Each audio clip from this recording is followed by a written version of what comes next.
My practices aren't designed for your enjoyment.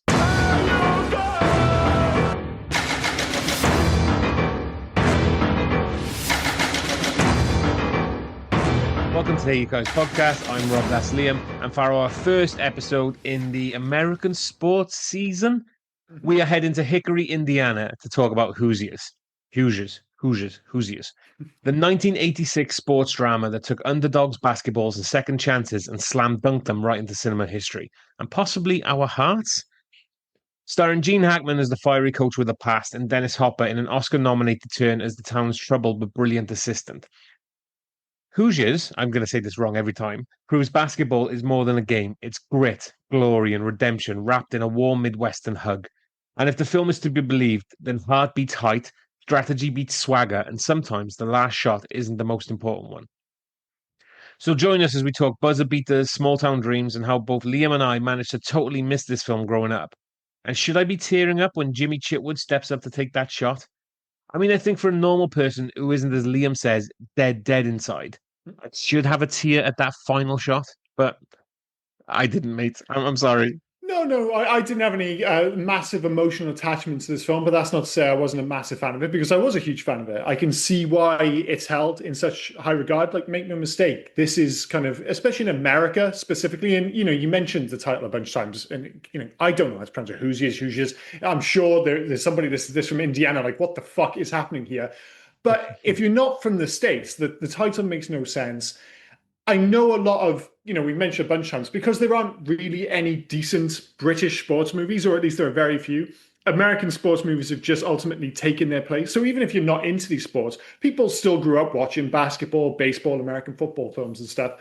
And while there are a lot of hugely popular basketball movies, in the UK at least, this just isn't one of them. Or it certainly wasn't in my circles. And going back and watching it for the first time now, I'm a little bit surprised, because this movie is really, really good.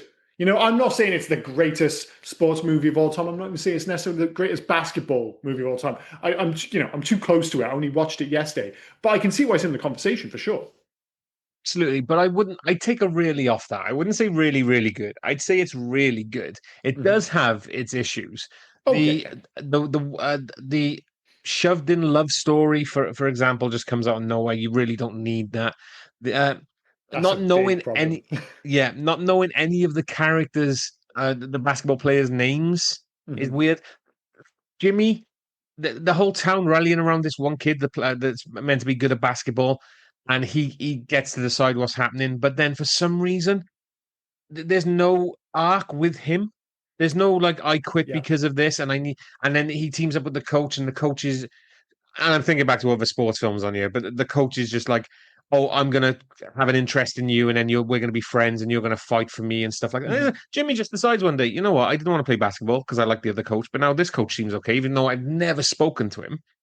I And mean, I'm gonna, he's like, it's implied that he's watching the background, and that oh is my yeah, big issue. yeah, So, like, on the one hand, this movie was selected for preservation in the United States National Film Registry by the Library of Congress in 2001 for its cultural significance. On the one hand, I totally get that. And a massive part of that is not only it's classic Americana. It's like, I know you're not the biggest fan of it, but Sandlot was also chosen for it because it yeah. captures, whatever you might think of the film, it captures 1950s classic Americana. And this does the same thing for Midwestern classic Americana. The thing that really elevates this movie, and don't get me wrong, it's got very solid direction by David Anspaugh, this was his directorial debut, which is actually quite amazing when you watch this film. It doesn't quite have the cinematic brilliance of, say, Field of Dreams. At no point does Indiana quite capture my heart in the same way that Iowa did in that movie, but it's very solidly directed, and you get it right from the opening shots. But what truly elevates this film is Gene Hackman. Make no mistake. And you mentioned it in the intro. Dennis Hopper is the one who got the Oscar nod. Yeah. It's a fucking travesty, mate, that he got the Oscar nod over Gene Hackman for this film, to the extent where I had to go back and have a look. I was like, is this one of those Oscar years where it's like a fucking murderer's row and you're like, all right, fair enough, like best actor, whatever.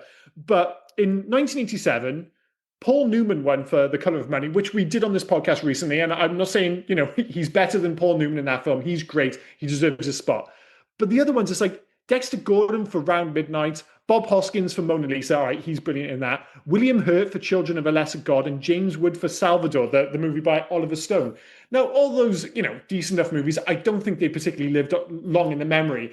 And when you watch this movie and the way he totally holds the entire movie together, I'm just like, you can find a place for Gene Hackman on that list for sure. Absolutely. Gene Hackman carries this film. Now, I am going to say Dennis Hopper was good in this, but Yeah, Dennis Hopper was, and okay, for best supporting actor, that's fine. Like, but Dennis Hopper was, I want to say, barely in this. Like, yeah, I think it's fair. he shows up halfway through asking for money from a random guy. It turns out he's the Mhm. dad of one of the boys. Okay, that's fine. Then Gene Hackman takes an interest in him, randomly, not too sure why. Again, no talking between these two before Gene Hackman takes an interest in him and wants him to become. Well, no, they have that one scene together, only where he has like a bit of clarity. It's when he's around his house and he starts talking about Oh, basketball, sorry, and yeah, I thought that was after. No, he that is does before. have that Yeah, kind of tactical insight, and he's like, oh, this guy, might be onto something, and there's a lot. You have to make a lot of assumptions for this sorry. film. It's Before you like, go oh, on, he's looked into things. Sorry, go ahead. that's okay. Why are you letting the town drunk, as everyone's just called him, Mhm. walk into your house with a double-barreled shotgun in the middle of the night? It's a bold move. He's made a Yeah, character assessment and he has gone for it. In fairness, he's probably like the friendliest guy in town. Like, so, yeah. when the movie starts, you get this gorgeous introduction to Midwestern 1950s America. And it's shot wonderfully. You get the leaves falling off the trees. And it's all, sure, this film is full of cliche, make no mistake. And I actually don't think it's a weakness for this film because No. secretly we all complain about cliched sports movies, but we all secretly kind of love them as well. And you know exactly where this movie is going. And the only thing that's actually surprising is that the adversity levels are really low in this film. This isn't like, oh, a bunch of black kids who are fighting against racial inequality and stuff. It's like, oh, they're just like a small town team trying to win a basketball game or the season or the championship, whatever. But that's kind of it. Like you said, there's the stuff with Shooter being a drunk, but the stakes outside of the basketball game are super low. The only thing that really jumps out is the fact that after you get that wonderful introduction to the Midwest and Indiana, you get to the townsfolk and you're like, they're all dicks. They're all dicks. Oh. I learned this recently from another sports related film or TV. I can't remember what. Boosters. They're classed as boosters, and the boosters are a fucking nightmare. I don't even think half of them actually have kids on the team because there's Yeah, 68 boys in that in the town. school Oh yeah, yeah, school. Yeah. but only 68 boys are eligible. Fuck me, I couldn't say Mhm. that then. But only 6 or 7 of them are actually playing for the basketball team. It's fucking insane But why that's they one of. are. Oh, Sorry, sorry. it's fucking insane why the boosters are just all over it. Like, it's a Midwestern town. Shouldn't they be more over the American football team, I guess? But no, that's the thing, and I think that's one of the things this movie does so wonderfully is that it captures the intensity of small town Midwestern American sports. And you could say just small town Americana. I've seen it in my sense, even with like a college team. Like when I went to Madison, which is a university town, so it's a big town, and of course they're right next. They're in the same state as like the Green Bay Packers and all that jazz. But everywhere you went, it was the Wisconsin Badgers who play in Madison. And it was just everyone. I know they're a much bigger team, but you just keep scaling down because, yes, there are NFL teams, for instance, or there are NBA teams, but, there's the Indiana Pacers, but they're so far away. Like, just America's so big. So your local team is that school or is that high school or is that college, and because they're so small town, like the whole town becomes. I'm not sure if you've watched the Last Chance U documentaries on No. Netflix, but you see little microcosms of how the whole town is obsessed with the sports team. You think of like Varsity Blues, where it's and they even reference it in the film. It's like, oh, this kid will become like a god in town because he is like the center of everyone's universe because everyone's like, oh, well, I played for the school so long ago. It doesn't matter if they don't have kids there. That's their team. That's their first and foremost team. And especially if they're like miles away and even more so in the 50s, like they're not traveling across the country to watch a fucking NBA game. It's just out of the question. So Yeah. I mean, you really get that. I just think it captures that sense that it sounds ridiculous to us, like a high school team, but it's the center of the universe in a way that just isn't the case in the UK because you're never actually that far away from a major sports team. I get that because for somebody that doesn't, again, have that impact with a small town, the team or anything, I can't see why you would put so much pressure on it on Mhm, that mhm. team, especially so those boosters did my fucking Sweden, Oh and yeah, yeah. I'm guessing, oh, was it spoilers for one of my hates?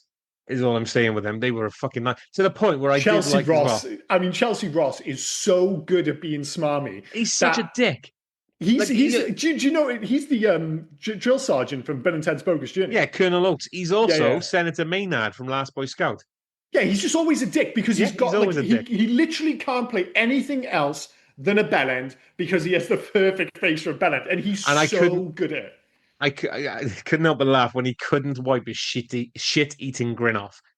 Hmm. When he thinks he's won, Yeah, yeah. and then Jimmy comes up and says, "Oh, I'm only playing for coach," Mhm. and he's there going, "Well, no, no, no, we voted," and then the random bus driver dude goes, "No, let's vote again," and he's just there thinking, "Oh, fuck me, I've lost." Like, did he think he was going to be coach again, or Oh, something? that's the thing, and that's my major issue with this film, and you alluded to it in the intro. Like, I think the greatest weakness of this film, and that is jump into like loves and hates, is without question the quote unquote love interest with Myra. It just goes nowhere. I don't understand why he has an interest in her. Like, there's a line later in the film. Jesus, I wrote it down somewhere where he's like, I've been like something along the lines like I've been imagining. Sorry, I imagine Kissing what it'd you? be like kissing you for the first Yeah, time I saw you. And I was like, why? Why were you thinking that? no, Like, because she's just the, she was a well, she dick as was a soon as he saw dick. her. Yeah, And I kept thinking Myra was going to turn the corner.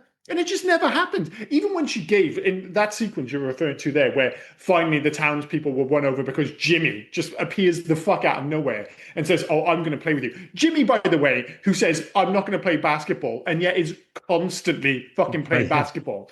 But anyway, he shows up. And is never seen studying. Myra said, "Stay away from him for basketball because Yeah. he's got a bright future." The Mhm. dude's never carrying a book. I've never seen him in class. Well, like I said, there are so many random strands. It's like all of a sudden for 5 minutes, you get like a sequence where you're like, oh yeah, he's a teacher as well. I just totally forgot he was a teacher. The stuff Yeah, with Jimmy, they the fact brush that over that. they brush over Yeah, that. The fact that Jimmy stopped playing because his old coach died and then suddenly shows up on the team, totally brushed over and rushed. All of a sudden, when he's playing, like up until that point, the emphasis and a big part of the storytelling of this film and the theme is that like hard work, practice, tactics can overcome natural talent and like taller players. And it's like Jimmy, he hadn't trained for a second, straight into the fucking team. yeah, Unbelievable. And that, like I said, that is fundamentally my biggest issue with this film is that there are like 6 or 7 narrative strands going on at any one time, and there just isn't enough time to give them all the kind of room to breathe that they require. And a big part of that is this is a proper basketball film. And when I say that, I mean that you see loads of basketball. Loads yeah, of yeah. basketball. It's amazing how many sports films you watch. You think, oh, that's a boxing film, that's a football film. And then once you break it down, you're like, you don't actually see that much sport. I've heard that's one of the issues with like the new Formula One film, bizarrely, is that you don't actually see that much Formula One racing. If you're here for basketball, you're fine. There's loads of it. And the good news is the basketball is great. Yeah, the Sure, basket. it's all white basketball. It's all layups and long twos. You're not getting much dunking in this fucking film, but it's really convincing. Oh, you brought up something that I need to mention for the end, but we'll get to that in Mhm. a minute. Going back because we were talking about the hall where Jimmy comes in and says, "Look, I play for coach," and Myra's about to well, she just before that, she's about to throw him under the bus. For Mhm. some reason, she was the only one who was really affected by why he's come to town. Why did Mhm. you come to town? What are you hiding? I'm going to do some investigation. I'm going to another town to look for a library to look Mhm. for this article. Nobody else seemed to be bothered about it. And it made me think, like, I was thinking this day and age, you can't get away with anything that you did in high school, especially hitting Oh a yeah, hitting the student. kids. Yeah. But yeah, that they could hide from in the 50s because the articles probably don't cross state lines or anything like that. So Well, so yeah. I It's enjoyed the that. only But reason what you I found out is because she's such a fucking narc. That's all. what I did like, right, was the way they brushed over it as well. So she brings up the article, then she says, I think people need to know." Then she doesn't bring it up in the town meeting. But then when Mhm. they're walking, and this is the quote unquote, we're about to kiss moment, Mhm. and she brings it up again. And it made me laugh because he turned around and he said, "I don't know why I chinned that kid. I thought he was a really nice kid." I just He just like, had his okay, moment, and yeah. that is actually the brilliance of Gene Hackman. Because whereas mine was like so on the level, like the fantastic thing about Gene Hackman in general, but especially in this film, is that I don't think anyone does quietly tough and subtly complex, and that is for my criticisms that they do too many. There are too many narrative strands. The one thing this film never does is beat you over the head with any of them. Like it does let you fill in the gaps largely. It's like, okay, this is happening in the background. We're not going to spend 20 minutes on it. You can just kind of read into it as much or as little as you want. And the core of that is definitely Gene Hackman's performance. And I'm glad they don't go overboard with his backstory. And even when, like you say, you have that moment when they finally drill into it, and he's just like, I don't know why I did it. I just did it. He's so magnetic on screen. Like he's weird because he's not traditionally handsome by any stretch, but he is oddly magnetic. And you Oh totally yeah. believe, like, even when and he's relatively nice for most of this film, but you look at him and you're just like, I wouldn't want to fight him. I That's wouldn't have what wanted to fight he Gene Hackman in his prime. not even in this film, but in most of his films, he always has that air of Mm-hmm. he's gonna snap at any moment now. He's gonna just snap and just fucking tear a hole through you. Always bubbling. He's always Yeah, bubbling somewhere. yeah, And yeah. it's weird. I'm not sure if it's the same for you with Gene Hackman, but when I grew up, like I missed out on the whole French Connection and the conversation, the movies he was really famous for in the 70s. A bit too young for that. But I knew Hackman as Lex Luthor, and then later for the likes of Unforgiven, Crimson Tide, The Quick and the Dead. That's one we'll have to do on this podcast. I love The Quick and the Dead. And yes, Enemy of the State and Owen Wilson classic Behind Enemy Lines. He just had like a role for a bit where he was just like the supporting military guy to up and coming famous dude. But the role I'll always love him for the most. And the one actor who totally cut through all of Wes Anderson's nonsense is Gene Hackman in The Royal Tenenbaums. No. The fundamental reason The Royal Tenenbaums, my favorite Wes Anderson film, is Gene Hackman, because he didn't like Wes Anderson and he wasn't putting up with any of his shit. And the fact that he's just being Gene Hackman cuts through all the staginess of the film, and it just brings that extra layer of life that I love Wes Anderson and I love his movies, but by just not playing ball at all, he absolutely elevates that film. Oh, and I haven't seen this film, but I have to ask you about it because it's, like we were saying Hang last on, week. before you ask me, you've already asked me a question. You haven't let me answer. Oh, one more thing. Have you seen No Way Out with Kevin Costner and Gene Hackman? Yeah, Is it good? it's all right. Yeah, it's not too bad. It's all right. I was hoping for I something mean, a bit more dramatic. it's better than the Royal Tenenbaums. I'll give you that much. Well, Royal Tenenbaums is one of those. It either works for you or it doesn't, and that's true of Oh, Wes Wes Anderson Anderson films. doesn't work for me. I don't. Yeah, yeah. Like Well, him. I that don't like his films. Yeah. I'm not gonna. I would never try to argue anyone. It's the aesthetic, the style, everything. It either works for you or it doesn't, and that's fine. So, uh, yeah, he came into my, I guess, zeitgeist with Lex Luthor. Mhm. Obviously, that was where I first knew him from. But then, as a young boy, anyway, I did see him in things like Bridge Too Far, The French Connection, because of my granddad. Because Okay. my granddad liked those kind of films. So on Mhm. Friday nights when I'd stay over there, they were kind of we'd either watch MASH on Okay. fucking Yeah. repeat, or Mhm. we'd watch them. So yeah, so I have seen all those old kind of films, and but for me, same as you, Mhm. I knew him more as Lex Luthor from Superman 2.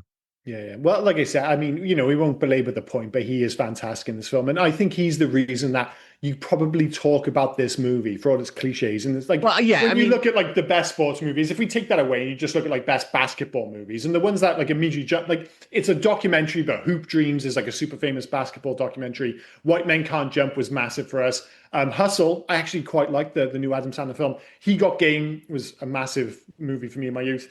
Semi-Pro, Celtic Pride isn't good, but I totally fucking love Celtic yeah, Pride. but that's the problem that you're saying. You're saying all sport films based around basketball, and you've already Mhm. said it anyway. But there's hardly any basketball in. And often it's not like if you take we love Teen Wolf. We talked about this before. Yeah, It's not a fantastic movie, but it's a movie we love. That film, the basketball in that film is ass. It's yeah, just ass. And of course, you can make the argument it's a werewolf movie, not a basketball movie. But it actually has quite a lot of basketball in it. It's just not very good. And again, if we come back to like what works in this film, it's not showy. Like if like Scorsese was directing this film, the basketball would be so much more stylized, for instance. yeah. In this film, you are just seeing what you get, but getting what you see, I may fuck that up, but you know what I mean. The basketball is so convincing. And not just that, the stadiums or the schools, the gymnasiums where they play, you can absolutely feel the impact of the crowd. You feel like you're in the actual stadium, because like the crowd, like they're right there. yeah, the crowd is right there. Going back to what you mentioned Gene Hackman a lot. Mhm. The reason why I think as well that you're going to mention him a lot in this is because aside from Dennis Hopper, the rest Mhm. of them are utterly forgettable because I there's know what no you mean. narrative thread for any of them that it doesn't link to Gene Hackman or, for a lack less of a better word, Dennis Hopper either. Like Yeah. Gene Hackman's the thing that leads 90%, and he should be. It's his film, but Yeah. what I I'm know what saying you is mean, that though. the rest of them just feel like just to move Hackman forward. No, The and if you boosters, fuck, what did you call him already? Chelsea Ross, Dennis Hopper. They're all there just to move Hackman's performance forward. The rest of them are completely unforgettable. Like I said, you don't know I couldn't tell you aside from Jimmy, the other basketball players' names. If you told me their names, I wouldn't be able to link them to a face. You don't have remember the Ollie, he's the short one, isn't he? was he the short one? Ollie was the short one who took, make no mistake, the worst free throw Oh, the in granny movie shot. history. The granny shot. Yeah, but the fact that, right, they used to take granny shots sometimes from, like, because this is basketball in the 50s. His first attempt, like, I get it, he's not comfortable, but they've made it to, like, I think at that point it was like the regional final.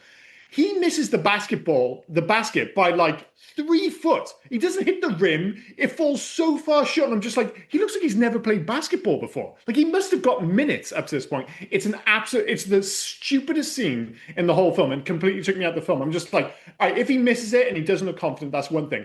He looks like he has never played basketball. And it doesn't help that he's doing, like you say, a granny shot, but fair enough. That's at the time. But when he misses by like 3 foot, I'm like, whatever. But to bring it back to your point, I think that is an issue with the film. The kids, they drop in and out of the film, and they're all a little bit interchangeable. You have the only reason I remember Shooter's kid is because when he has that like moment with Dennis Hopper at the hospital, I was like, is he supposed to be like mentally retarded? Also, is he 45 because he's sporting a 5 o'clock shadow and what appears to be a receding hairline? And he's supposed to be in high Well, school, but this is the 80s.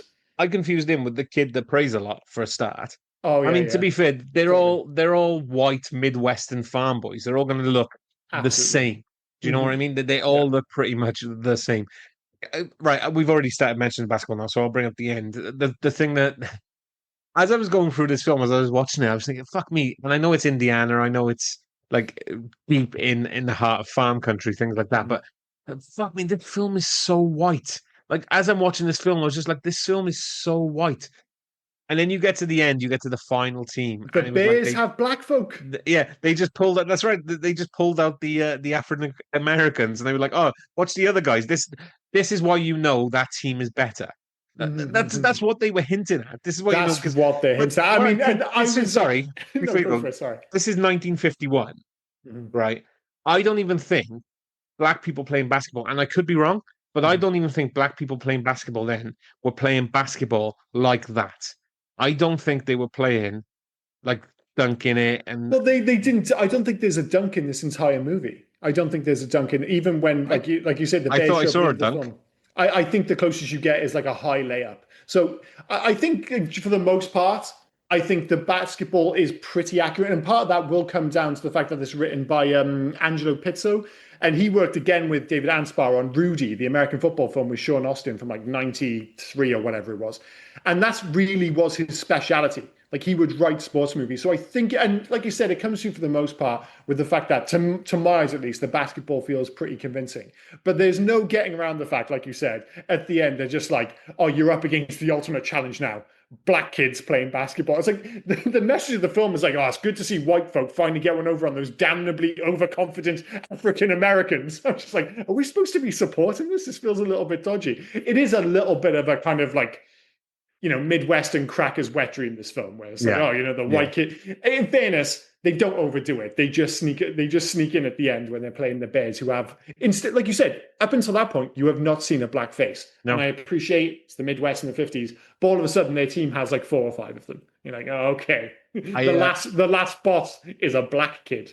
not that I don't believe you, but I did Google it. So I Googled, is there any dunking in Hoosiers? And literally, it's come up with nope. Hoosiers keeps its feet firmly planted in old school fundamentals. There's Yeah. no slam dunk in the film. which is actually a deliberate choice. The story is set in 51, a time when dunking wasn't common in high school basketball, especially in small town Indiana. The filmmakers leaned into authenticity, focusing on teamwork, discipline, and grit over flashy moves. It's part of what gives the movie its nostalgic charm. Instead of high Mhm. flying theatrics, you get chest passes, pick and rolls, and that iconic measuring tape scene at Hinkle Fieldhouse. So good. So good. I honestly like that is if I was going to steal something, if I was like a coach or something, that is the like a brilliant bit of coaching where you walk in and was it Hinkle Stadium you said? Yeah, Um Hinkle, yeah. like a gorgeous Hinkle looking stadium. Fieldhouse. Hinkle Hinkle Fieldhouse. Fieldhouse. And I think up until just before this movie was set, so up until like 1950, it was the largest basketball stadium in the United States and I'm sure by extension the world. And the way he goes in and he just measures up and says, for all the surroundings, this is just a basketball court, just like anyone else. But again, because they've been able to keep the aesthetic of that stadium, you walk in and just like, oh, this just looks like a 1950s stadium. And one of the great things again is that for the final, for the state championship game, that you don't have a situation like Rocky. Like if you go back and watch the first Rocky film, especially in like HD, 4K, whatever, you can notice the empty seats because of course there's no like CG, so they can only get so many people in. I thought after like I mentioned when it was like this the regional championship, the whatever the other one was. There's a whole bunch of championships they go through towards the final Yeah. game. The places feel full, they feel alive. It's a big part of the performance, a big part of the mood in those games. And then suddenly you go to this huge 50,000 seater auditorium and you're like, oh, is it going to lose that magic? And the way they shoot it, I'm like, I was convinced it was full. Like it looked like it was full. It was absolutely genius. And that is one of the things I keep coming back to is the fact that the basketball, the way they shoot it is so compelling. And because they go to these schools and they almost make each school like a character instead of it just being, oh, it's just another game. They're suddenly in like a new school with new surroundings. The way they frame the shot feels slightly different. And every game in the build up to the state championship has like a slightly different event. They have like the fight in the regional final, which I thought was Yeah. awesome. But not only that, despite the fact that it's incredibly cliche and you know where this is going in the end, the games actually take a really strange cadence. Like usually you get like, oh well, like the good guys go ahead, then the Jerry Goldsmith score kicks in. It's like, oh, the other team's coming back, and then they finally, overcome and make a last minute shot. In this, it keeps going back and forth, and it kind of keeps you out of the loop with how long into the game you are quite often. So you're just like, wait, are they on the verge of losing this, or can they turn it round? So even though I knew where it was going, there were genuine moments of jeopardy when I was watching it. But like I said, a big part of it is a big part of the heavy lifting is done by that Jerry Goldsmith score, which I knew from like the opening scene. As soon as you heard those first three bars, I was like, man, I'm gonna fucking love the score. Even though, like the movie itself, it does get a bit saccharine. It kind of varies wildly from kind of like 80s sports pomp to kind of saccharine, overly sentimental nonsense. Yeah. But for the movie, it kind of works. So you mentioned then about 20 minutes ago about one thing you take from Gene Hackman's coaching style. And Mhm. if I was to take anything from it, I would take the line he says when there's a tradition in tournament play. Do not talk about the next step until you've climbed the one in front of you. And he said, I'm sure going to the state finals is beyond your wildest dreams. So let's keep it right there. Don't think Mhm. about what's coming up in the future. Think about right now.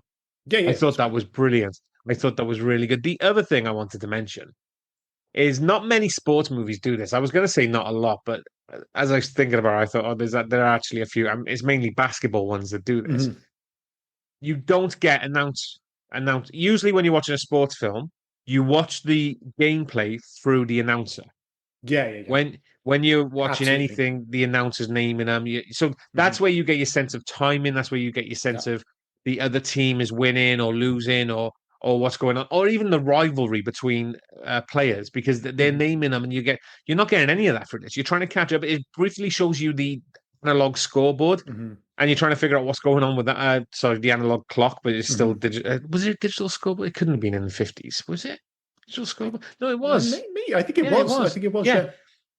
Yeah. So you got and then the clock showing the quarters, but Mhm. you still Mhm. don't know what the fuck is going on That half the time. is such A fucking great point. And it's something I did not notice when I watched it at all. It's only when you're saying that now, it's like, yeah, every other sports film, you absolutely get a running commentary telling you why, oh, that kid's important. Like the most you get is Gene Hackman mentioned before the game. It's like, oh, that Yeah, kid's killing us or something like that. But like literally, the narrative is 100% told through the basketball itself and the way it's shot. Because, like you said, there's no commentary. It doesn't yeah. cut away to Gene Hackman. Like every so often, like there's one scene where he gets like he makes a play call while he's in the middle of like running a pick or something like that. And he's oh, do this, and you keep hearing that picket fence reference after Shooter mentioned it in his kind of weirdly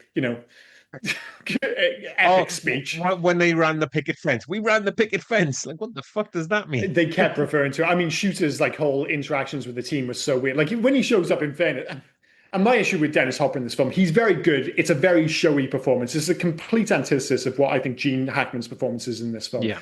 And, I get it. He's going for the whole like recovering alcoholic. He's got the shakes and everything. It's almost as if, have you gone through this before? I suspect Dennis Hopper with his, story past probably has. And it is all quite convincing. But when he shows up at the game and 1 minute he looks like he could hardly speak to anyone. And then next thing you know, he's giving a big inspirational speech. I'm like, all right, he's swinging for the fences, but it worked with the Oscars, so the Academy took it on. The one thing I'll say I didn't see coming was when Shooter suddenly joins the team. He gets his big moment, and I thought it was quite smart that they didn't show the end of the game. You just kind of find out that they won. So Shooter's done his job. I almost like the way they shot that whole sequence. It almost felt like the end of the film. I was like, I wonder where they're going to go from here. I did not see Shooter having like completely coming off the wagon like 10 minutes later and showing up like completely fucked. I was like, that was genuinely quite a surprise. I kind of figured he was going to come off the wagon because he jumped on that wagon really quickly. Now, I'm not an alcoholic. I haven't had to deal with alcoholics in my personal life, anything like that. So I don't know how easy it is for them to say, right, I'm going to stop drinking and then break again. But I don't know, as quick as he came off it, he was back on it again. And the only moment they showed where he was having a trouble, and this is the whole time frame with Hoosiers, is they showed Gene Hackman dipping him into a basin. I want to say a basin full of water, a basin with a thimble full of water. Dude, it was such a thimble. I thought the exact same thing. I was like, dude, you're just going to smash his face into the sink. Feeding him into a farmhouse sink. Like, I don't know what the fuck you're doing. But that was the only thing where he's having a bit of trouble with. But no, sorry. Why, really, though? Why didn't that sink have more water in it? It genuinely bothered me. It just looked dangerous. I was just like, even if someone's dishing I was just like, dude, put some more water in. You're going to break my nose. It's ridiculous. As we're in sports season as well, so we're going to do a bunch of other films, and we will. I'm pretty sure we will pick films that do have the announcers during the games. Oh, I'm sure. Yeah. So I'm going to ask, as a fan of sports films, as we are, from your memory now, before we watch any other films, who is the best sports announcer on film, and why is it Bob Uecker as Harry Doyle in Major League? It's 100% Bob Uecker because he's a fantastic, like, if you don't if you're not kind of au fait with baseball, he's a famous baseball commentator anyway. They allowed him in. He like completely just did, like, he took it off the cuff. He's got like the best voice in baseball. I think he died quite recently, actually. He did, yeah. And he is fantastic. That is it. I mean, if I was going to take the comedy route, I would say like Dodgeball has got some pretty great commentary in that. What was his name? Oh, fucking. So it was Gary Cole and it was Jason Bateman. I can't remember Gary Cole. Yeah. I can't remember Gary Cole, but Jason Bateman was Pepper something or other. Oh, what was his name? It was something like Pepper, wasn't it? Yeah. Oh, you have to look that up. I'm looking it up now. Dodgeball, literally the first two that popped into my head were Dodgeball and Major League. But those are the only two answers worth a snot as far as I'm concerned. But yeah, it is amazing that it's just not included in this film. And the thing is... Oh, sorry, I got him here. Cotton McKnight. And Pepper Brooks. We've already said for like sports season, we're going for like the big four American sports. We're doing one American football, one basketball, one baseball, one hockey. I mean, there's a world where we sneak in a fifth and just do Dodgeball. I fucking love that movie. I mean, to be fair, if we're doing that, I'm going to make you watch Men with Brooms. I mean, I love dodgeball, but if you're making me do that, I'm making you watch Men with Brooms. I just love the idea that this just keeps going and the sports just get more and more and more obscure. I actually, it was on like TNT Sport. They actually had dodgeball, and it was basically it was in Las Vegas, but it was clearly just paid in like just a whatever gymnasium. Yeah. Just like, oh, it looked just kind of depressing, but yeah, dodgeball's fucking awesome. But yeah, you've already picked the correct answer. It is indeed. It's Bob Uecker. Yeah. 100%, 100%. But I didn't miss it from this game, and it's actually, when you look back on it, you're like, oh, well, that's kind of part of the genius. Yeah. Do you know what I liked about this as well? There was never the builder. Like he's come in to train these, to coach these kids. Mm-hmm. He's and teach history and everything like that, and that's great. But there was no coming in. Right, I'm coming in, and we're going to win the state championship. We're going to win the like this. It's not even brought up when Shooter has his big moment as well. Oh, I won the game. Anything like that. It's literally then after you get the Shooter moment. And Jimmy, sorry, what was the coach's name? What was Jimmy, wasn't it? Well, the coach's, you mean Gene Hackman's name? Gene Hackman, Norman Dale. Jimmy. Coach Norman Dale. Norman keeps his job, sorry, because Jimmy helped him keep his job. Sorry, that's what I wanted to say. Mm-hmm. Then you've got another 30 minutes left of, okay, now we'll bring in a division title. Now we'll bring in the state championship. Like, where did that come from all of a sudden? It was just, But it was. I really liked it. I thought the way they did it was really good. There's no build up for it. It's just a normal year of sport for these kids. Yeah, it's almost like they kind of get the narrative out the way eventually, and then they're just like, all right, we're getting straight into the basketball now. So it suddenly becomes, like you say, the regional championship, the state championship. There's another game in between, and I love the fact that all of a sudden, like the townsfolk who are so against him, as soon as Jimmy joins and suddenly start winning games, like just how quickly they flip the script. But that speaks to all sports fans. Like you see, I know you're not like a football fan or something, get to a extent with rugby, but there's more of a soap opera to football, make no mistake. And when you watch football, it's like fans totally turn on a player, you're Judas this, Judas that. But all of a sudden, if they start playing for you and start scoring goals, all is forgiven immediately. Yeah. And next thing you know, you got the parade down the streets, which again is like that just little nods at just how intense it can be in small town Americana. I love the fact that when they start having that like element of success, they show you that like everywhere is empty. And I've actually experienced that firsthand. This isn't like in America, but when I went to Iceland, handball. Geography by Liam again. Handball is absolutely massive in Iceland, obviously in Reykjavik in particular. And we were just one day, because we were there for like 4 days or something. And one day we were just walking down, we're just like, where are all the fucking people? And we walked past this bar, rowdy as fuck. Everyone's cheering and shouting. And we poked our head in and they're playing handball. And it was they were playing Denmark, and that's their big rival. Yeah. And everyone was watching it. We went to a restaurant, no one was in there, and it was just us. And even the guy working there was watching the game. And as soon as I mentioned to him, and you can imagine it happening in the small town Americana, as soon as I showed an interest, and I said, oh, is this like a massive rivalry with handball and stuff? Because in the UK, for one reason or another, handball hasn't really like crossed over. He sat there and talked to me for an hour about handball and Iceland and Denmark. He just couldn't wait to talk about it. So, I've seen it firsthand. I bet Ethan was super happy at that point. Over the moon. And of course, I'm egging him on. I keep asking more questions. He couldn't be happier. Bethan's just like, I just want to eat the meal with a bit of peace and quiet. No. We're going to hear everything about Icelandic handball. So, yeah, I've seen it firsthand. But yeah, I love the way they shoot it with like the empty streets and the rain falling down. It's great stuff. You said as well, because they're winning and everyone now is on Coach Norman's side, and all the boosters again, who for some reason don't have to have a seat. Again, these boosters who don't have kids, they're just stood just off where the coaches sit, which is weird to me again. But the one person you don't see after he lost, you don't see Chelsea Ross as George. As soon as he lost, he's no longer in the film. You saw him just before the last game when Myra said to Norman, oh, they're having a meeting tonight. I'm an official principal, so I got to tell you they're having a meeting. They're going to vote you out. That game then, he says, oh, I've got one more game to change their minds. That game, you see George with this shit-eating grin again, right in the top of the bleachers. And he's like, oh, yeah. And then all of a sudden, you just don't see the dude anymore. So then he kicked his toys out of the pram and just like no longer come to the games. Because even the dude, like at the start, when everyone's giving him shit, and the one dude brings his son back, the guy who walked out of the game, because obviously he was following his friends. So did he become the guy? He became like a coach.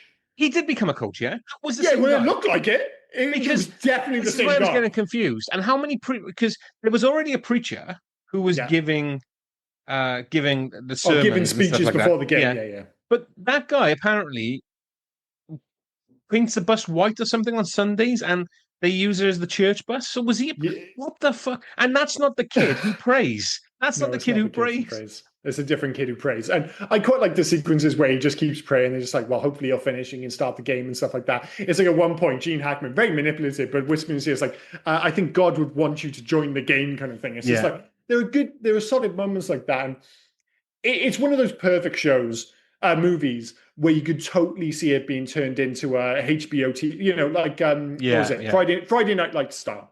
There's a TV show in this, isn't it? And they obviously, he's built out this world and built out this town and all these characters, and he's obviously being reluctant, and I think that's one of the issues, to kind of like push it all to the way. So he wants everyone to have like their moments, and because nobody has quite enough time outside Gene Hackman and to an extent Dennis Hopper. And Dennis Hopper, I think even he knew he doesn't have a huge amount of screen time. So he's like, I'm swinging for the fences with this performance to make sure people remember me. And, mission accomplished. But everyone else kind of comes and goes. And it's easy because we don't have the connection to these characters. Like you said, you're just like, wait, is he his dad? What's his connection there? And, it's you have these moments where I think the idea at least was for them to have like an emotional impact, and it doesn't happen. It's like Gene Hackman's buddy, I can't remember his name, who works at the school. I'm not sure if he's like the dean or something, but he's the principal. That was the the principal who brought him principal, in. yeah, That was Cletus. Cletus, and he suddenly has like an issue with his ticker, so Yeah, he can't join anymore, and he has that moment with Gene Hackman, and I'm watching it, and I'm just like, I think this is supposed to matter, but it doesn't. And I can totally see the gears ticking. I'm like, this is all happening just to have an excuse to get Shooter onto the team. That's the only yeah, reason. yeah. But that scene, of course, the emphasis is like, oh, this is supposed to be an emotional scene between him and his friend who's taken him on and, got him a job at the school and all these other things. But at that point in the film, the narrative isn't there to support it. So you're watching it, but I just don't give a shit. And by the end of the film, when you find out, oh, he's fucking knocked out this kid, and obviously he's taking a bit of a punt on him, it makes a bit more sense and has a bit more active impact retrospectively. But in the moment, it had zero fucking impact on me. Zero. So Strap Yes. He's the Pearl was the religious kid. kid. He's the religious kid. Yeah. His dad was the preacher, the actual preacher who gave the Oh, I sermons see, at I see. halftime. Yeah, So yeah. Preacher Pearl. But then the guy who drives the bus and is the quote unquote coach, wears a suit with Coach Norman. He's Reverend Dottie. Okay. So he is a rev. So I'm guessing, like, I don't know, Christian and fucking, I don't even know another religion off the top of my head. Catholic. There you go. You can tell a guy who's an atheist, Yeah, there we Christian go. and Catholic. I'm guessing that's where it is. But like, yeah, fucking. Hardcore atheist. I didn't know you were just straight an atheist. I call myself an agnostic, but an atheist is going all in. But yeah, I know what you mean though. It's like that, you kind of, these characters pop in and out, and you do spend too much time thinking, I don't know who they are in relation to everyone else. And I'm sure there are people who've watched this film a whole bunch of time and like, oh, this all makes sense. When you're watching it for the first time, it doesn't all make sense. I don't And even think it there's makes not sense enough, if you watch it 100 times. There's not maybe enough not. in the film to tell you who's who and what's what. Yeah, and maybe the thing is, some of it could be attributed to the fact that, and we've not mentioned it, that this is based very loosely, supposedly, on a true story. So I think it was Milan, Indiana. And just be clear, that's Milan, Indiana, not Milan, Italy, obviously. They're the team that the story is based on. As I say, it's very loose. Although the ending, when Jimmy takes the final shot, and I was like, oh, it's so in, because usually with a basketball game, what will happen is they're a point behind. So if he scores the basket, then they win. But if he misses, they lose. But in this, they were actually tied. So when he's taking the final shot, it's not a be all and end all like it usually is, because if he missed, it would have just gone to overtime. So the game wouldn't have been done. It would have gone to overtime. But obviously, he makes the shot. But the reason for that is what happened in the game. So they were tied going into the last few seconds. And one of the few moments of like genuine accuracy is that he takes the shot from almost the exact same spot that the kid did for Milan, Indiana in 1954. I think the team actually played. So you do get these moments where they want that kind of accuracy to history. But for the most part, I don't think that's an excuse for these characters dropping in and out, because, as I said, it's very loosely based on that story. Most of these characters are completely made up and fabricated. So yeah, there are some strange choices. And I think fundamentally the problem is they spent a lot of time kind of building up the world, and just haven't got enough time to get it all on screen. It work in a TV show, it doesn't work in a movie. I just think somebody needed to come in, look at some of the narrative strands and cut them away. But that still doesn't excuse, because the one thing which would be hard to get rid of is the love interest between Gene Hackman and Myra. I don't know why I keep calling him Gene Hackman rather than Coach Norman Dell. It just goes nowhere. There's no chemistry, and narratively, it is a complete fucking dead end.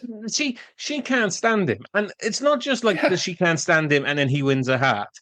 She can't stand him. She can't stand him. She can't stand him. She can't stand him. Oh, now they're kissing.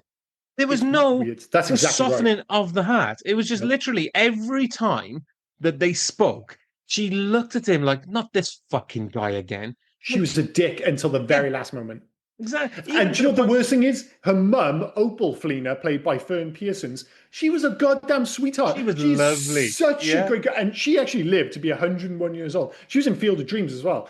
But she is the complete antithesis of her daughter. She is so lovely and warm and welcoming. And then you get back to Myra with a goddamn face. I'm like, why would anyone be interested in this bitch? Even to the point, just before they kiss, Myra's like, oh yeah, so you punched that kid, yeah? Like, all right, love, get over it. He punched the kid. I'm sorry. He's sorry. He's trying to redeem him. And now you're going to kiss. I mean, they're going to get to their wedding vows. She's in her 30s. He's in his 50s. They're going to have their wedding vows. He's going to go, you're going to punch another kid. Like, fucking hell, love. It's been 10 years. Get over it. I may mention in this podcast before, one of my friends, actually, like he used to work in college. Punched the kid? Well, he almost worse than I think if he punched a kid, he could have explained it away. But supposing in front of the whole classroom, he's grabbed him and he goes, "You say another fucking word, I'll take you outside and I'll open you up, you cunt." And I was like, God damn, you said you'd open him up? That's so gangster. It's like, not like I'm going to go outside and beat the shit out of you or punch you in the face. I'm going to open you up, you cunt. I'm like, God, I literally can't think of a more aggressive thing to say to a child. Do I know this friend? Oh, yeah. Oh, you'll have to tell me off pod. Or would I assume I know who it is?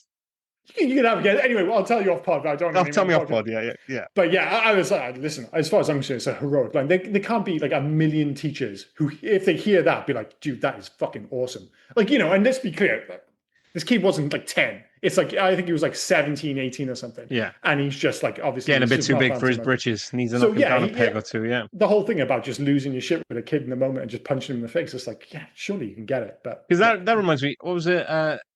A decent film that was a bit underrated was McFarland USA with Kevin Costner. McFarland USA? Yeah, you never saw that, did you? He was an American football coach. Mm-hmm. And it's not that old. I want to say within the last 10 years. Mm-hmm. He's an American football coach that, again, in the heat of the moment, he throws, I want to say, a cleat at the star quarterback. Okay. Or the star runner, whatever it is, the star football player, and hits him. And he gets fired, and he ends up in McFarland, USA, which is a border town. So it's full of like Mexican Americans. And it's him then transitioning to cross country and teaching cross country team, and then how this team of kids become the first ever champions of that team cross country, and how his life went on, blah blah blah. How have I like honestly? I'm just taking a look at this now. It's a Disney movie. It's got amazing reviews, and it was released in 2015. Completely passed me by. Never heard of it. Good film. If you get a chance, give it a go. Well, I was going to say, if it's on, it might be on Disney Plus, which I have. It will be on Disney Plus. Yeah, I'll take a look. But yeah. Like you said, I totally get like what was it?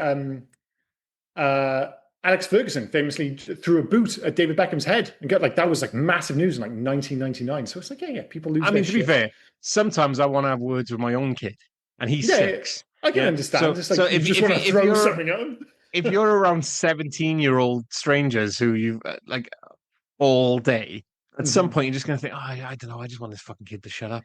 The thing is, though, it just looks worse if it's Gene Hackman because he is such a man. Like he's just it sounds like a weird statement, but he's such a man. Like if he punched a 17-year-old, you'd be like, God damn. And I bet you, like you said earlier, I bet you it wasn't like one of those like flailing punches. I bet you it's come through the shoulder. He's absolutely sparked the kid out. And like, oh my God, that's a bad look. I reckon he can make it worse now as well because after that he did 10 years in the fucking Marines. Of course. Yeah. Jesus Christ. Do you want to move on to favorite scenes? Yeah, we can move on to favorite scene. Oh, is there anything else you wanted to cover before we do? No, I think we've covered pretty much everything I wanted to say. Yeah. Cool. Cool. I mean, for me, it's like it could be any one of the games which are shot, like I said, like in a really convincing, not overly cinematic manner. I really like the regional final in particular, but I mentioned earlier, it probably is the opening sequence. It's just shot so beautifully as Hackman drives across the Midwest into Indiana. Gorgeous cinematography, maybe not quite Field of Dreams level, but it's really gorgeous stuff. And straight away, with it being Gene Hackman, the level of cinematography, the way it's shot and everything is just like, I think this might be a good movie. I mean, I'd already been told, like, I hadn't seen this, but I was aware that Hoosiers was good. But, when you have that reassuring moment at the start of a film, and it can go both ways. I remember watching, I decided to give Black Adam a go. I was like, oh, it might be okay. Because, the reviews for DC films have been mixed, and some of them I'd really like, some of them I didn't. Within, I'd say, 30 seconds of that movie opening, before I even saw anyone, I I was just knew like, it was going to be shit. Yeah, terrible. same. I was like, Yeah. the cinematography, the lighting, everything. I was just like, this looks horrible. And it wasn't, I watched like 20 minutes. I was like, that's plenty. This was the complete opposite. Like, yeah, with that combined with the Jerry Goldsmith score, within like 2 minutes, I'm just like, oh yeah, I'm in. This is going to be good. So I'm going to stick with that then, my opening favorite scene. I'm gonna go with, because it's the culmination of everything throughout the film. It is the final game. Everything seems to be Fair enough. working. You've got the score going. Everyone seems to be like gelling together and everything like that. They all trust their coach now, and it just makes it feel good. I love the final game. I think it's great. I do think it's great. The one thing I'll say is like all of a sudden, like, oh yeah, it's about time fucking Jimmy stepped up because they Yeah. make a big deal out of it. But then Jimmy, again, like so many things in this film, kind of falls into the background. And after that big moment again, where I'm only playing for Coach Norman. Like I Hmm. think it's time I start playing basketball again. Clap, clap, clap, clap, clap. Oh, but I only play for him. Okay, that's fine. Hmm. Jimmy doesn't say another fucking word for 30 minutes until he says, I can Totally. make it. Yeah, it feels like it's going to be like this big deal. Like Jimmy is going to be the cornerstone of the film. He says fuck all until the moment at the big town hall meeting. Then he disappears again. And then all of a sudden, like you said, oh, I can make it. And the way everyone looks at him, I was like, where's everyone looking at him? It's like we've been told, oh, Jimmy's been making buzzer beater shots the whole fucking run. Yeah. It's absolutely bizarre. And sorry, I will mention the ending of this film. Just what did you think about the final shots? Because I did like it when they cut to like a kid playing basketball, presumably in like And you had the black and 1986. white photo, and then you had the I love you guys. Well, I liked the black and white photo. It was kind of like a non-creepy version of The Shining with the Yeah. ending. I love you guys, like the kind of talk over the top. I was just like, oh, it's a little bit on the I, nose for me. I didn't mind it, right? But I love how it was a callback to literally 45 seconds ago. Totally, it totally was. It was Yeah. just repeating what he said. Like it was like usually you do that. It's like a reference, like the start of the film, and you go, "Oh Yeah. yeah, I remember that." It's like, dude, you literally just said that. I'm not even sure if anyone said anything in between that and it's just been fucking repeated again. It's crazy. Sorry. Favorite scenes. No, I get it. It's fine. Move on. Yeah, but I'm Loves gonna. and hates. Sorry. Sorry, before we go on to loves and hates, I just wanted to say as well with the whole Jimmy thing, because you said they all look at Jimmy. Mm-hmm. And there was never any hint as well, because they're all looking like, well, no, he got us here. He has to make the final shot. Yeah. There was never any of that either. He didn't Nope. just get them there on his own. It There was were really some weird. jumpy bits. Like I Yeah, said, it sounds like we're tearing this film apart. I really enjoyed this film, but it does definitely have issues. Loves number one, unsurprisingly, Hackman's subtly brilliant performance is the cornerstone of this movie yeah, and the glue that holds it all together. Number two, both Hackman, Dennis Hopper, the direction, the cinematography, the writing, it elevates cliche material. And I think that is such an underrated, like we were talking about not too long ago. What was it? Mobland, the TV show. This will make sense in a second. Mobland is absolutely cliche-ridden, page-turning nonsense. It's like it's like a page turner you take to the beach, only it's in TV format. What the difference is it's got Tom Hardy, it's got Pierce Brosnan, and it's got solid writers, and it's shot well by what's his name? What's his name from Snatch and all those Oh, Guy films? Ritchie. Guy Ritchie. Thank you. Yeah, Excuse me. And they are elevating just really cliched nonsense material into something quite special. And yeah, that's the same thing you're getting here. The story at the heart of it is something you've seen a million. They were complaining about this being cliche in 1986. We've seen it another million times since then. But it doesn't matter because the material's so good. Oh, sorry, the talent surrounding the material is yeah. so good. And number three, just a great look at small town, rural, Midwest life and sports. I just loved all that. And I think that's what makes this kind of movie stand out in many respects. So those are my loves. Cool. Strap in, because I'm on week 3 of really thinking about my loves and hates. So Go there's for it. So number one, Gene Hackman as Coach Normandale. I think he's central to the film's success. The whole coach with the troubled past seeking redemption thing he does really well. His ability to convey both toughness and vulnerability makes McKellen a compelling character to watch. I think it's Totally great. does. Yeah, Yeah, that's something we haven't really mentioned, that vulnerability. You can see like a little hint. He's just like, this is like my last chance. He knows if this yeah, doesn't work, he's fucked. But again, they don't belabor the point. They don't go overboard. They don't hit you over the head with it. It's just there. And you know this is important to him. He kind of needs to make it work. The same for his buddy, who's it, Cletus at the yeah. school. He's just like, oh, I've kind of put all my chips in with my friend here to make the team work. And all these things are kind of tick along in the background, but they just never overdo it, which is cool. Number two, Hopper.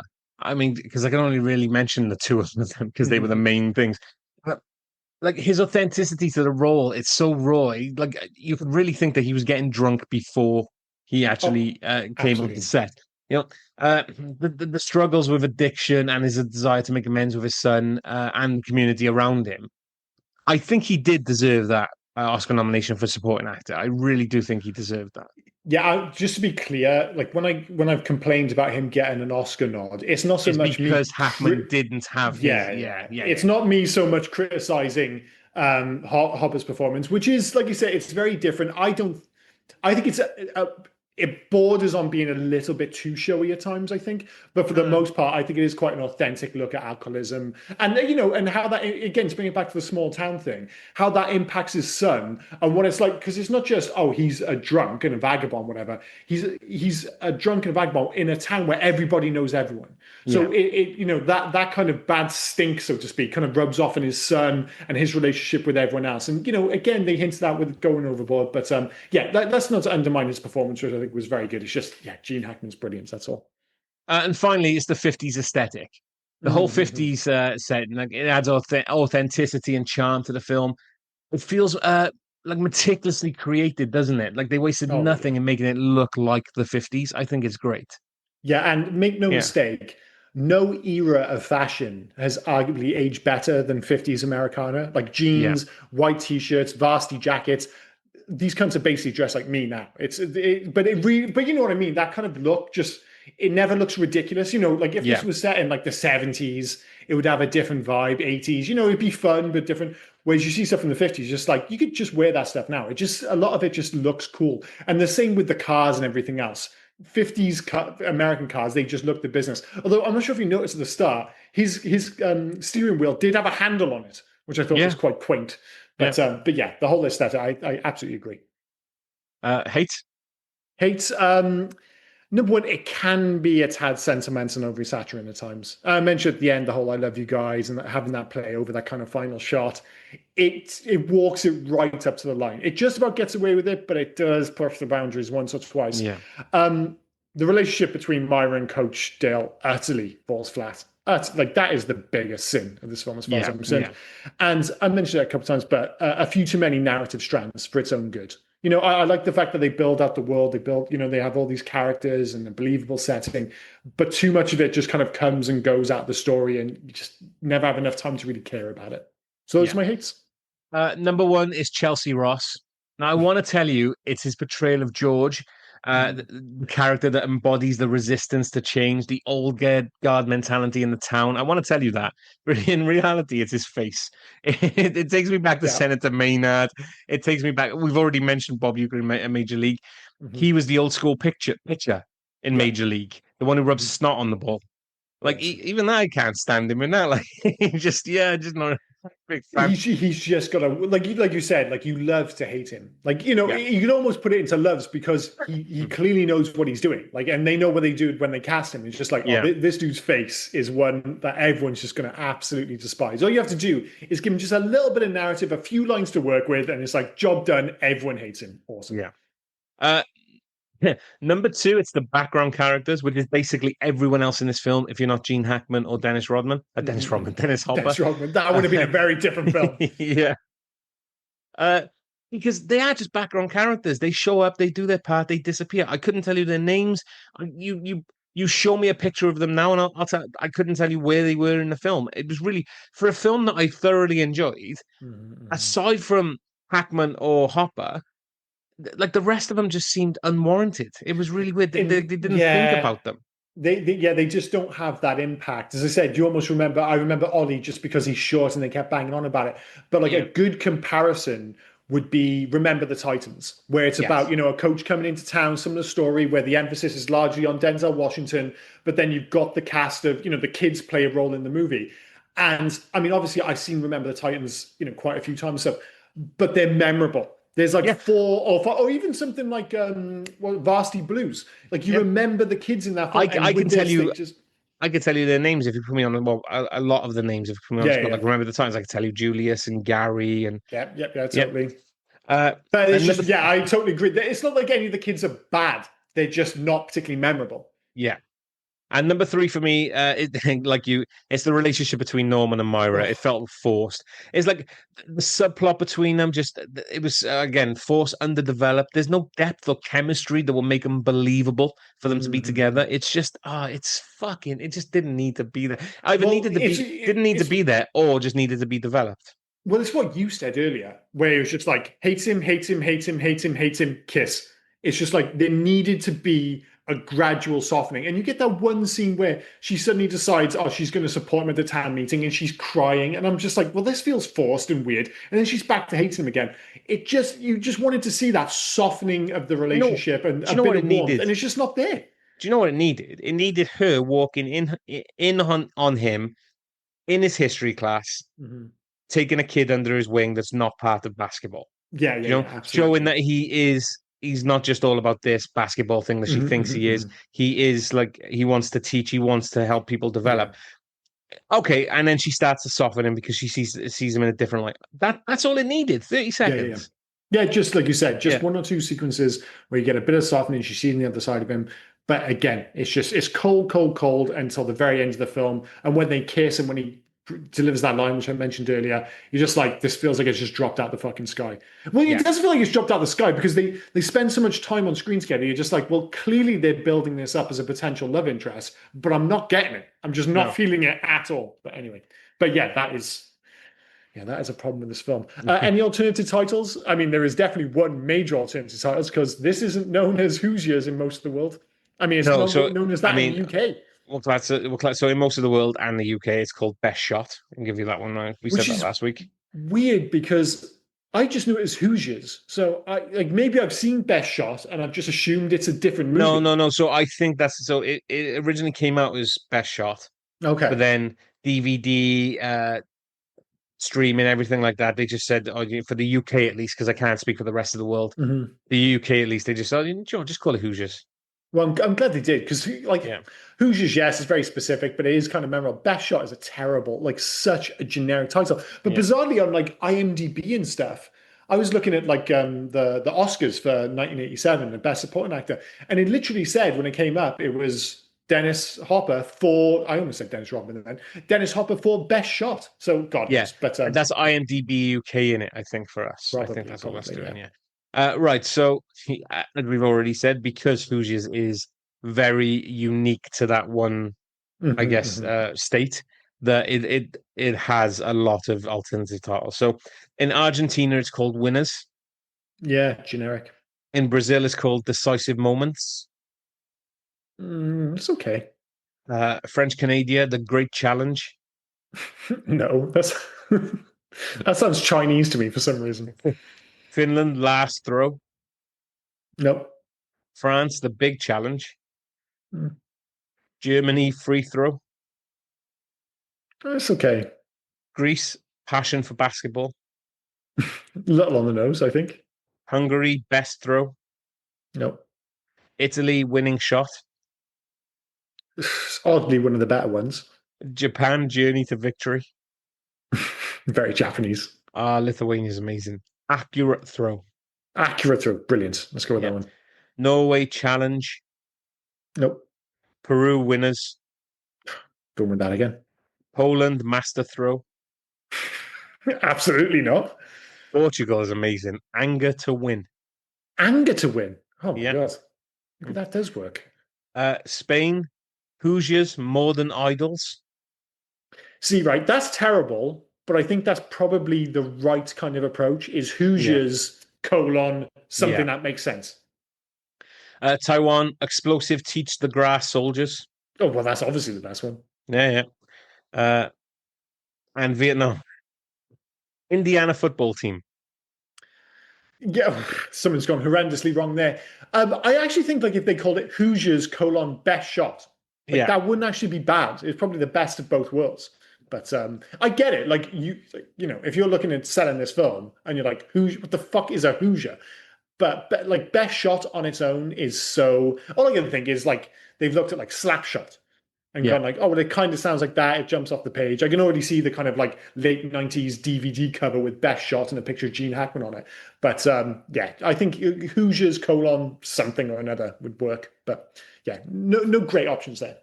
Any facts for this film? Yeah, we have a few. So the scene with Jimmy and Coach Dale talking while Jimmy shoots baskets was filmed in one take. Maris Valanis, who played Jimmy, said that he Mhm. wasn't even listening to Gene Hackman. He was just concentrating on making the shots, and he made one, and they just kept going in. Yeah, he was absolutely trained him, and he's got like Yeah, again, you know, like if you go back and watch White Man Can't Jump, for instance, and you could see Woody Harrelson, you're just like he's got good form. You're like, oh, he yeah, can play, and just in the same way that when you watch Teen Wolf, you're just like, I don't think Michael J. Fox has ever seen a basketball in his fucking life. As soon as you see the God, I was going to say Jimmy again, but Maris Valanis, is that his name? Valanis. yeah. Valanis, yeah. As soon as he's taking a shot, she's like, "Oh, this kid can ball." Like, it's not just the fact that he's draining the shots; just his form and everything is really good. But like you said, you can see it's just shot in one go. I'm like, how many fucking shots has he made on the bounce? Although it did stress me out that he was playing on what looked like wood chips. So every time he was bouncing the ball, it was bouncing like a foot off the ground, and he had to kind of like reach down to grab it. I don't know why I found that so stressful, but yeah, great for the net. So again, just clear sign that the kids, while not the most memorable bunch, could all play basketball.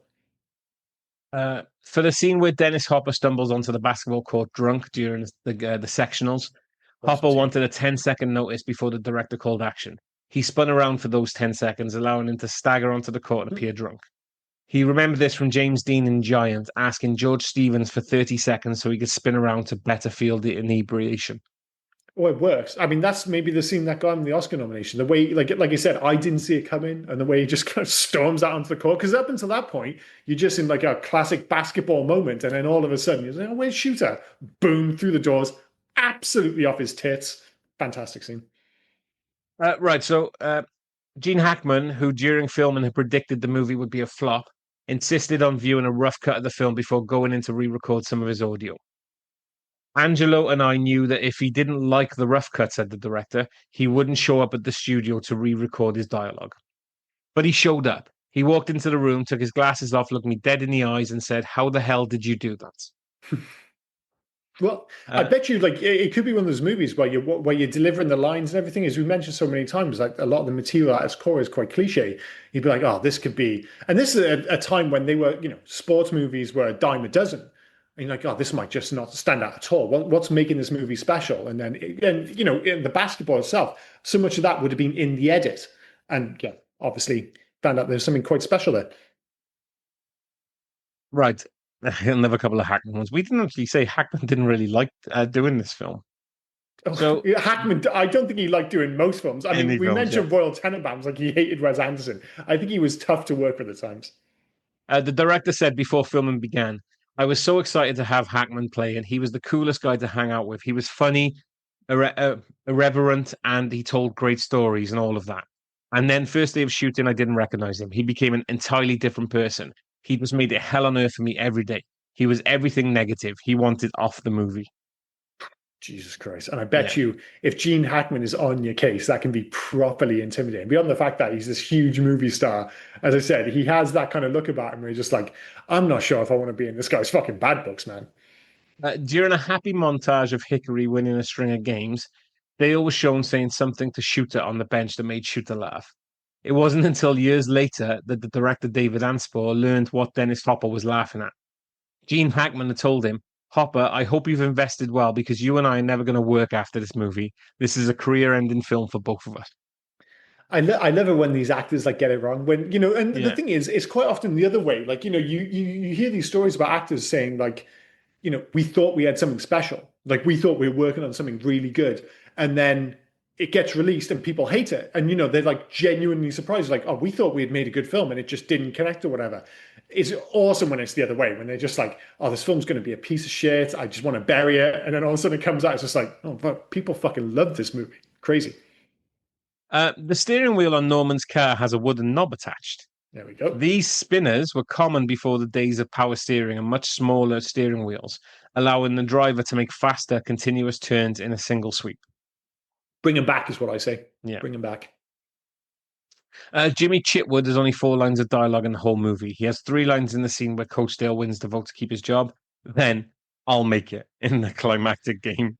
Who's he think he is? The fucking Terminator? It's ludicrous. Jimmy just fall like he feels so important to the film because they keep telling you he's important. But when you look back, you're like, he just like comes in this film like twice or 3 times and then just gone again. Ridiculous. Dennis Hopper wasn't sure if he wanted to play shooter because he had just stopped drinking. Oh yeah. Well, like I said, there was a sign. Yeah, I was like, oh, this is all very convincing. This looks like it's come from experience. Especially when he's at like the hospital and he's like cold and he's pulling up the covers and stuff. I was like, oh, this is convincing stuff. Dennis, baby, how are you? Oh, I'm good. I'm 13 days sober. I'm feeling it. Oh, wicked. We want you to come to our film. Can you come to Indiana and play a drunk? Yeah. Oh, but we want you to like, actually drink to get on board. Like, yeah, it's tough choice. Jimmy Chitwood misses only 3 shots in the movie. When Coach Dale first meets Jimmy in the gym, when Jimmy is outside shooting with Coach Dale talking to him, and once in the final game. Yeah. I like the fact that he did actually miss some shots. It'd be ludicrous if he was like, 100% from the court, from the field or whatever. But yeah. I'll make this my last one then, because we could go on for a while. Jack Nicholson wanted to play Coach Norman Dale, but he was serving as a witness in a lawsuit, which sidelined him for 6 months. He told the producers he knew they were on a tight schedule to shoot, and if they found another actor to go ahead. If not, he could do it next year. Hackman then signed on for the part. After the film came out, Nicholson said to David Anspar that the movie and its stars were great, but that it would have been a mega hit if he had been the star. I mean, he did well, but it's no Nicholson. But well, that's the thing, right? When you talk about like how good Gene Hackman is in this film, you're like, who could possibly come in and do a better job? The list is short. But when you say Jack Nicholson, you're just like, well, maybe. Yeah. Like what? Like 1986, Jack Nicholson. So a couple of years before Batman. You're like, yeah, dude, he would have been fucking awesome in this film. But like I said, I don't want to deprive myself of the world of Gene Hackman in this film. That's all. Oh, I'll give you one more because this is quite good. Maris Valinis, or however you say his last name, Jimmy, was told that if he missed the movie's last basket on his first attempt, the fans would still rush the floor in celebration and he would get another try later. Luckily, when cameras rolled, he made the shot on his first attempt, even though he had missed it repeatedly during rehearsals. Baller, see. Yeah, but that's what being clutch is all about, delivering when the moment demands it. And that is actually quite clutch. You talk about Michael Jordan being clutch, scoring the basket in the big game. If everyone's got like the cameras on you and everyone's going to react to what you do, that is pressure, man. Where he's like, fuck, I have to sink this shot, man. But yeah, did the job. I forgot to mention, as we're talking about, did you, when the press were going nuts and taking photos and everything?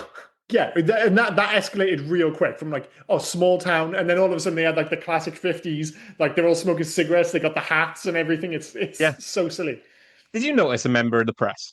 No. Scott Glenn. Is it really? Yeah, Scott Glenn's a member of the press. Did not notice that at all. Yeah. It's such a weird film. How to the Future, so we asked the question, remake, sequel, Let It Die or Leave Well Alone. I mean, definitely not a remake. I mean, this movie still looks great. The fact that it's set in the 50s is quite interesting, actually, because this was shot in, what was it? It was made in like 1985, going into 1986 was released, and it's set in 1951. It's like making a basketball movie now and having it set when this movie was made. So like in the kind of that'd still be older. 70s. That would still be older. Yeah, it would still be older. Yeah, it'd be like 88, I think, which is very if we made it now, it'd be 90s. No, it'd be late 80s because it's like 35 years difference. So, dude, it's 25. 30 years ago was 95. What? 95? Oh shit! It's 2025. 30 years ago was 95. 95, 35. Oh yeah, it might actually be 91. Oh my god, that's so depressed. See, I always do that. I just don't like the maths, and then I forget about COVID. I drop that, and then next thing you know, I'm just like, oh, so it was only like 10 years ago. It's like, dude, it was 30 years ago. Fuck. But yeah, you're not getting better than Hackman in the lead role. So, like, what's the point? The fact is, the only excuse you could have to do this would be to go the HBO route, do the whole Friday Night Lights thing, have the small town, have all the characters have their bits and turn it into a big budget TV show. But as a movie, fucking forget about it. Just leave it all alone. Yeah, same. Just leave it alone. Like you said, you can't really do this again. You contradicted yourself a bit by saying nobody else, but Hackman could do it. But then you said, oh, maybe Nicholson could do it. But no, just Oh yeah, no, no. I like, mean, if you're going to do oh, it you now, mean like it that now? Oh, was, yeah, yeah, yeah, yeah, yeah, yeah. Well, yeah. you Sorry. just got. Okay. Is there? Who would you have? Who would provide that level of gravitas in like 2025 if I you don't can make know. it now? There's It, obviously going to be a few. Like, the what do you like? Leo looks too young. He's too the problem handsome. with this is they've done it too many times now, and it's always been a comedy. You'll take Mhm. this and you'll just make it a comedy. You can't really make No, I don't want that. sports dramas anymore. When's the last actual sports film that's been a drama ever come out? They're all comedies. And that's the thing. They'd be like, "Oh, well, we can't have it being so cliche." They'd want to have some like twist somewhere. So yeah, yeah, like you said, unless you're doing the TV show, that's legitimately the only option. As a movie, forget about it. And not just forget about it. Like there is no need because this movie still looks good. Just watch, Yeah, just watch just leave Hoosiers. it alone. Just leave Yes, it on alone. Amazon Prime, Yeah. just watch Hoosiers. In terms of making a change, excuse me. So if you could make one change to make this movie better, what would you do? It's easy for me. It's just either get rid of the relationship between Myra and Coach, or give it time to breathe, or just have her warm to him ever so slightly. As I said, there are issues with this film, but if I'm changing one thing, it's definitely that relationship. Same. Develop the romantic subplot between Norman and Myra. Make it. I've make it more deep their Mhm. actual relationship, or just fuck it off. Yeah, because like the dialogue is so anti-relationship that I can't even tell if they've got chemistry. I think they have some form of chemistry because they're quite good on screen together, but not in a romantic way. No, it's a hate. Yeah, yeah. Like he's been quite nice to her, but he seems to be more like he's being diplomatic rather than being like romantically interested. So Oh yeah, no, yeah, no, no. He's being subtly a dick. Like the thing, like when he first meets her and he goes, "Oh, love your Western hospitality."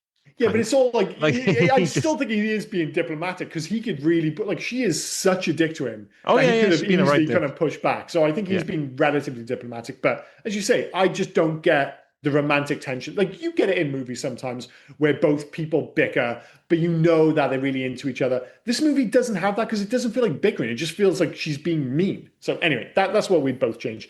In terms of video games, I mean, how fun would it be to have an all-white NBA Jam with nothing but layups and long twos? Just really, really strong fundamentals. I guess they could do it for like NBA 2K occasionally has like throwback modes. Like I know it's not as far back as this, but they had like a Jordan mode where like the filter changes and you can play through his career in the 90s. yeah. But you would have to fundamentally change the mechanics of the game because you have to have it set in the 50s and then you'd have to just turn down all the talent. So you can't have dunking. So like I said, it's just got to be layups, all that jazz. But I think realistically, I would just love to see an NBA Jam version of this where it's just super low key. You should have left it at NBA Jam because then you stole my one. I would have gone for NBA career mode and Mhm. just made it like back in the Well, day no, kind of because you thing. can Yeah, MLB the Show, for instance, they do like historic things, and they did a great one over the last two versions, I think it was, where they went back and did the Negro Leagues, yeah, and it's not the full story, but basically it's like you go through like Satchel Paige and all these famous like Negro League players from before the color barrier and all that jazz. Oh, the color barrier was broken by Jackie Robinson, I should say, and they give you the story about the player. There's a cool little video, and then you play moments of their career. I'm like that's really cool, and just you just kind of have to stretch that out into like 1950s Americana, I suppose. But yeah. there's something there. You could do it. Best and worst of IMDb. This could be an interesting one because I can't imagine too many people hating this film. And in terms of guessing how many people review it, it's tricky because obviously over here it's not a big deal, but I think it is in America. 350 reviews. There are 202 reviews. Okay, I've gone too far. Gone too Yeah, far. Of those, I can imagine quite a few would be 10-star. I'm going to go with 38. 70. Oof, I've Yeah. totally undersold it. Miles up this week. Right. So this was written in May 2005, titled Best Basketball Movie Ever Made. Fair I enough. have seen it more times than Southern people have seen UFOs. It's a true story of a basketball coach who led his little high school basketball team to victory against all odds. Coach Norman Dale is a former college basketball coach of the Ithaca Warriors who turns up in French Lick, Indiana to coach their local high school basketball team. He has a checkered past and a history of causing trouble. Right off the bat, he gets into it with Barbara Hershey, who is a teacher who becomes acting principal when the former one has a heart attack.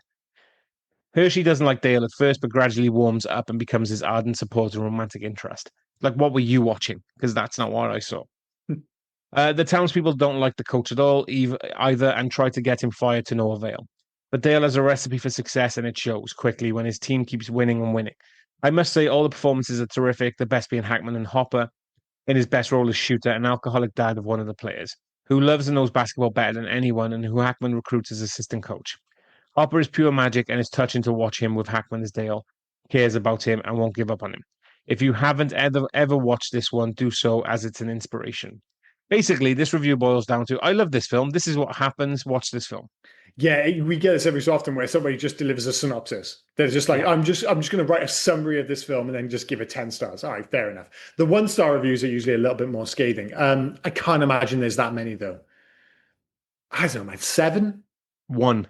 That feels right because, as I said, it's, we mentioned the top for all the cliche, for all the, you've seen this a million times before. People fundamentally love feel good sports movies, and you're just like watching this film and being like, I fucking hate it. Just feels like such a bold and bizarre response, but one person has.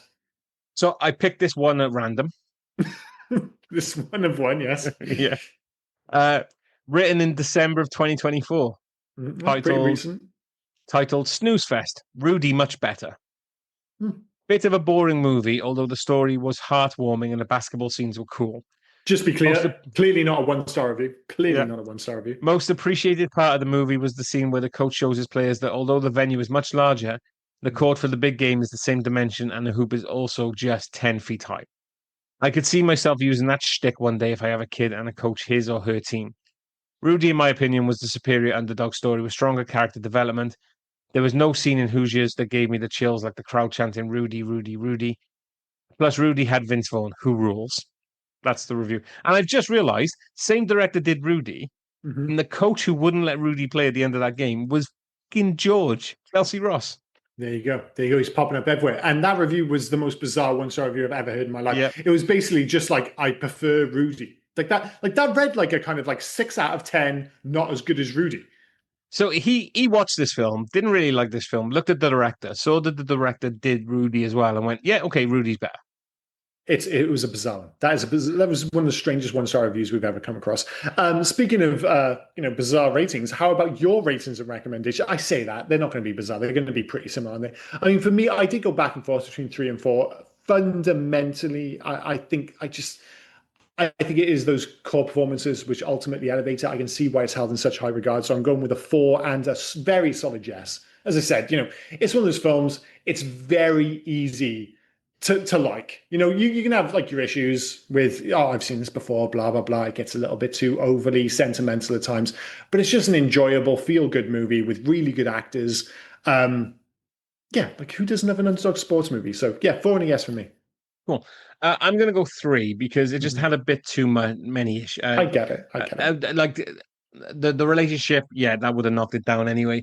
But also, as I've said many times whilst we've been talking today, aside from the main two, Hackman and Hopper, or Rodman, whatever you want to call him, the rest of them are forgettable. The rest of them just pass through like ships in the night. And it's just not, there doesn't seem to be enough meat on the bone. Like, I'll probably watch it again, but not for a long time. I get it. Like I said, I went back and forth between 3 and 4. I was nudged up towards 4 because of Hackman and Hopper in particular.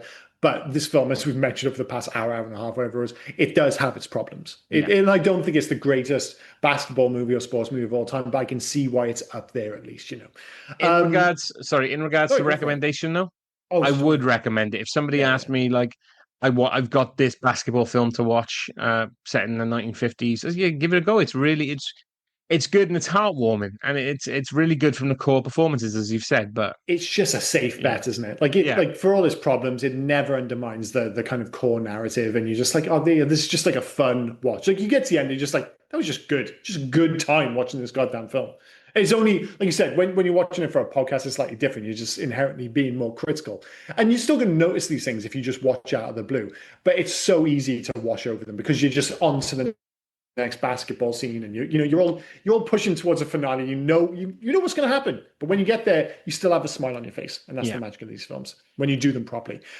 So yeah, that has been basketball and the first part of our month-long season of American sports. It's my choice next week. I've got ice hockey, so you might get it off the year. The year is 1992. Mighty Ducks. It is indeed Mighty Ducks.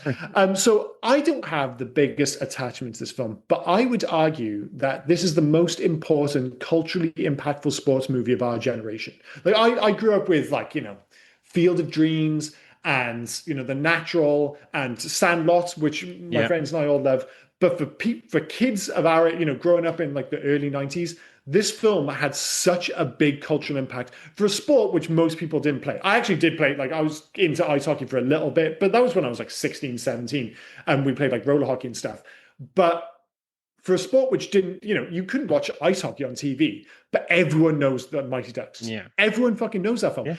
And I was like, the weird thing is, as famous as Emilio Estevez is, it's like, is this his most famous role? Like, certainly over here, like, you can make an argument for like The Outsiders, maybe Young Guns, or like Breakfast Club, and St. Elmo's Fire is another pretty big movie.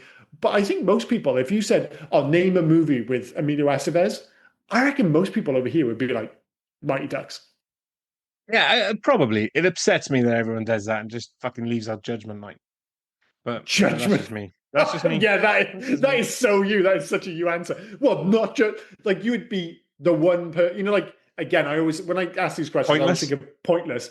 And it's just like somebody's like on that show and like name movies that Emilio Estevez was in. And someone's like, dude, I've got this. We're going home with the title, Judgment Night. And it goes all the way down. And it's one person, and it's fucking you who's ruined it. They had $4,000. They could have won $4,000. Yeah. The interesting thing about this movie is it was directed by Stephen Herrick, and we've actually done quite a few of his films. He directed Critters, Bill and Ted's Excellent Adventure, and a few we haven't done yet. The Three Musketeers, which I have a bit of a soft the Americanized French Charlie Sheen, and I love that film. Yeah. Dude, the soundtrack is me.